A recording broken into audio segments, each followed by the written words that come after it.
Welcome to the Easily Amused group. Hey, guess what? This is my theme song.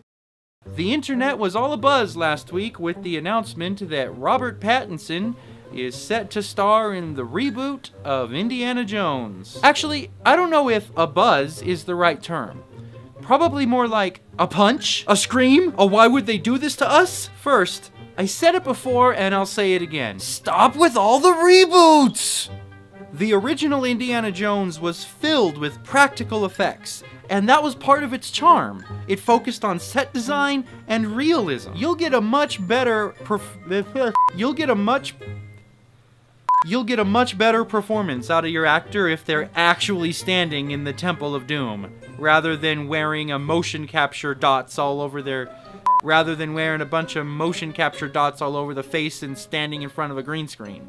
Sure, some of the cartoon special effects were a little bit cheesy by today's standards, but that's part of what makes the movie so good. Pretty much anytime there was fire or energy or explosions or anything like that, like when the plane crashed into the mountain, it was all like cartoon, But even though they didn't have the super impressive technologies they had now, they still told a fantastic story that got you into the movie and following along and stuff and things. Nowadays, they have all that super fancy special effect technology, and half the movies they put out aren't even worth watching. If you want a younger audience to get into the Indiana Jones films, your best bet is to just re-release them in the theater and let the films speak for themselves. Secondly, this time I am counting. If you must reboot Indiana Jones, at least cast someone with close to the same swagger as Harrison Ford. Indiana Jones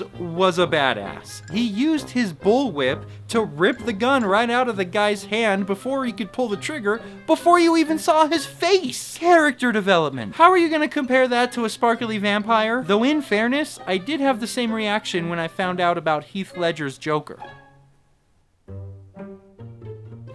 Well, it is being handled by top men. Top men. You gotta love Lamp. It's time for another Was That Really Necessary? Sometimes Twilight. Was that really necessary? Let's do a little segment I like to call Casting Choice Pros and Cons. Robert Pattinson as Indiana Jones. Con: he can't pretend to be a high school student because Indiana Jones already has his teaching degree.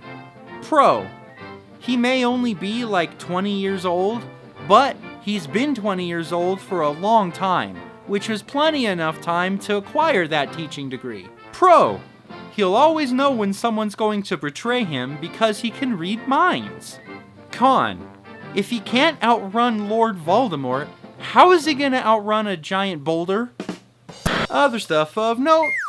Like many other cautiously hesitant internet people, I decided to reserve judgment on Batfleck until I saw Ben Affleck in the Batsuit. Fortunately, that time has come. The picture was apparently taken by Zack Snyder himself, though at first I thought it was just fan art or something. This can't be official. He's all ripped. He's clearly been eating his Wheaties, or his Affleckos. Of course, that's not even counting what Chuck Lorre said about him at the awards ceremony. I found myself peeing next to Ben Affleck. Yes, I peeked. And yes, Comic-Con, he can play Batman.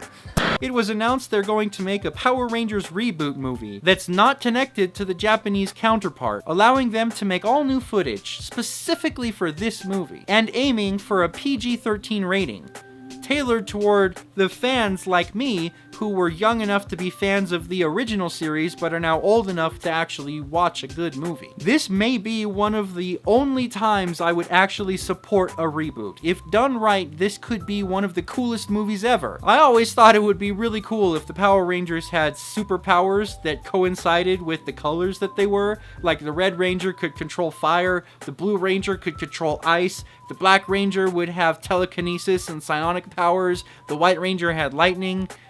I could just never come up with anything cool for the Pink and Yellow Rangers.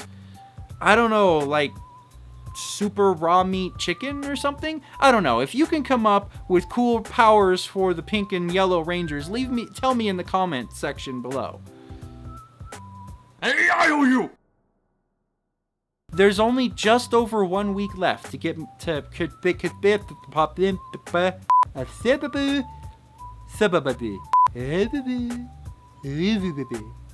There's only about 1 week left in the fundraiser to get my short film into film festivals. We have already raised almost $300, which by my count, even if it stops there, that's still a win because that's 6 film festivals that I can submit to, which means you guys are super friggin' awesome. But there is still time to donate. I've been working very hard on this film over the past several months. It's kind of my baby.